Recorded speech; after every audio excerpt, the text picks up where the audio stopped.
Саламатсыздар ма, құрметті білім алушылар. Бүгінгі дәрісіміздің тақырыбы витаминдер алу биотехнологиясы.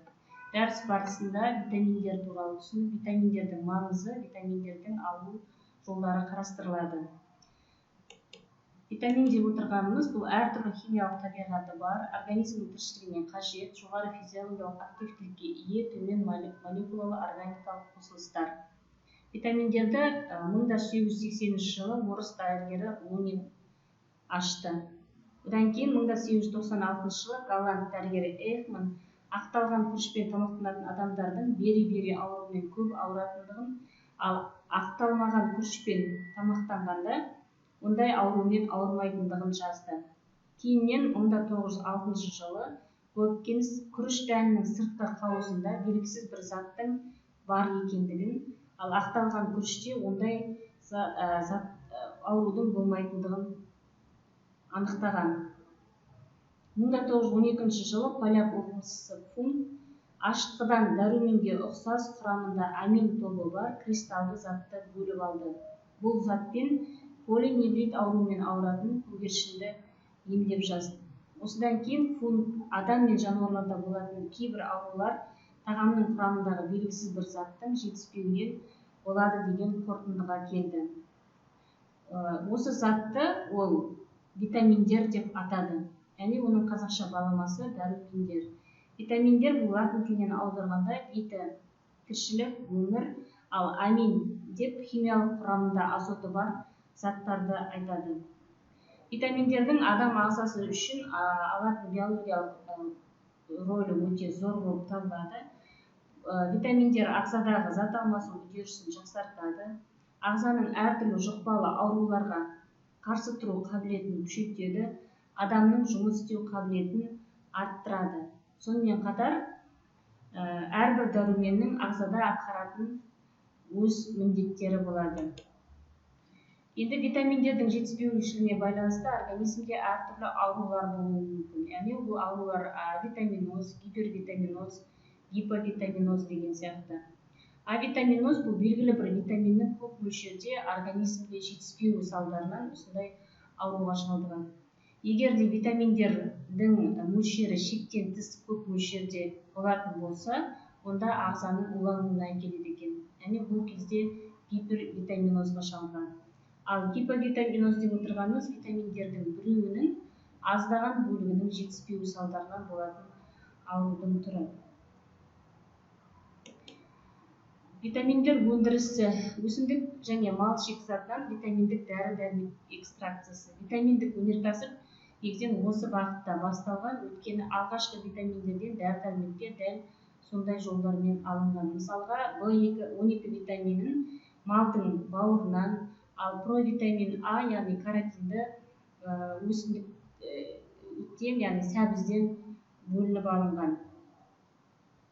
Витаминдерді алу технологиясына келетін болсақ, витаминдердің көзі болып табылады өсімдіктер, жануарлар, яғни бұны біз айтамыз, өсімдіктер мен жануарлардың шикізатынан алынады. Екінші, химиялық синтез арқылы бұл витаминдер өндірісінің негізгі жолы болып табылады. Бұдан басқа витаминдерді микробиологиялық синтезбен де алуға болады. Жалпы микроорганизмдер бұлар витаминдерді түзуге қабілетті.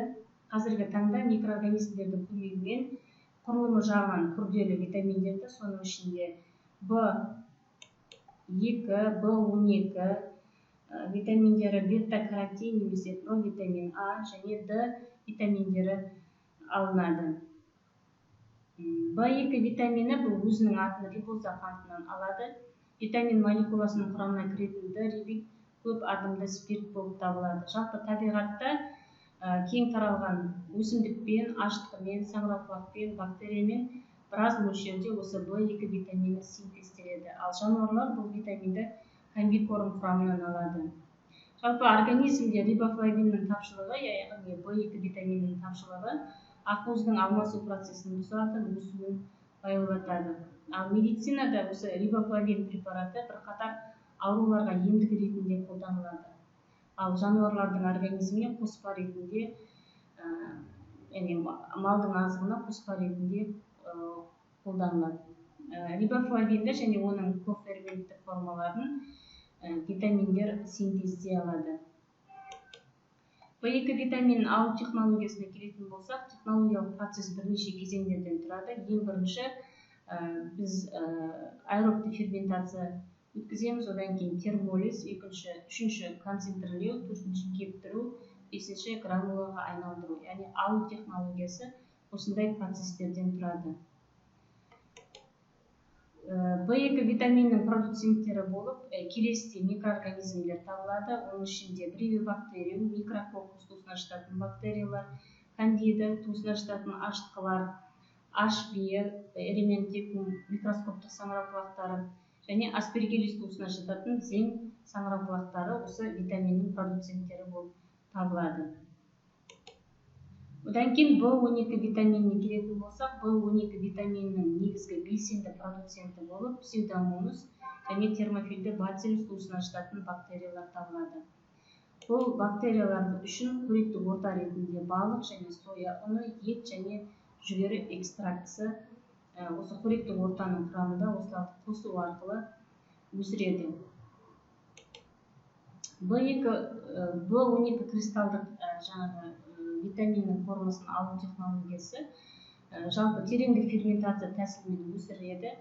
Егер де осы B12 витаминін алу мақсатында пропионобактериум шермені бактериясын қолданған жағдайда, оларды анаэробты жағдайда өсіреді. Ортаның құрамына жүгері экстрактысын, глюкозаны, кобальт тұздары және аммоний сульфаты тұздарын қосу арқылы 3 тәулік бойы дақылдандырады. Және инкубация мерзімі аяқталғанда дақыл бар қоректі ортаға 5-6 диметил бензоимидазол қосылады. Яғни бұның қосылуы витаминнің концентрациясы 250 граммға жеткен кезге дейін ферментация жалғасады. Және клеткада жиналып қалған B12 витамині 85 градус Цельсий температурада ортаның pH 4,5 болған кезде сепарацияланады және сумен экстракциялау жолы арқылы бөлініп алынады. Экстрагенттерден ақуыздарды тұнбалайды, ал сұйықтықты ион алмасу колонкаларына өткізеді. Колонкаларға адсорбцияланған B12 ацетонмен элевацияланады, әрі қарай витаминді кристалдайды да витаминнің дәрілік формасын тағайындайды. Одан әрі D витамині немесе кальциферол, бұл D витамині стериндердің туындылары болып табылады. Биологиялық активті формалары D2, D3 витаминдері болып табылады. Жалпы D2 витамині бұл эркостериннің туындысы. Яғни D2 витамині бұл саңырауқұлақтарда, ашытқыларда, өсімдік майларында кездесетін өсімдік стероиді болып табылады. Бұл эркостериннің, яғни D2 витаминінің негізгі белсенді продуценттері болып, сахаромицис, родоторула және кандида туысына жататын ашытқылар табылады. Енді өндірістік масштабта эркостеринді ашытқы және метилиалды саңырауқұлақтарды құрамында азотты тапшы, қанты мол ортада өсіреді және жоғары температурада аэрация жағдайында культивирлейді. Эркостериннің қарқындылығы жоғарылау үшін көмірсутегі бар ортада кандида туысын өсірген уақытта көмірсутегі бар ортада өсірген кезде түзіледі.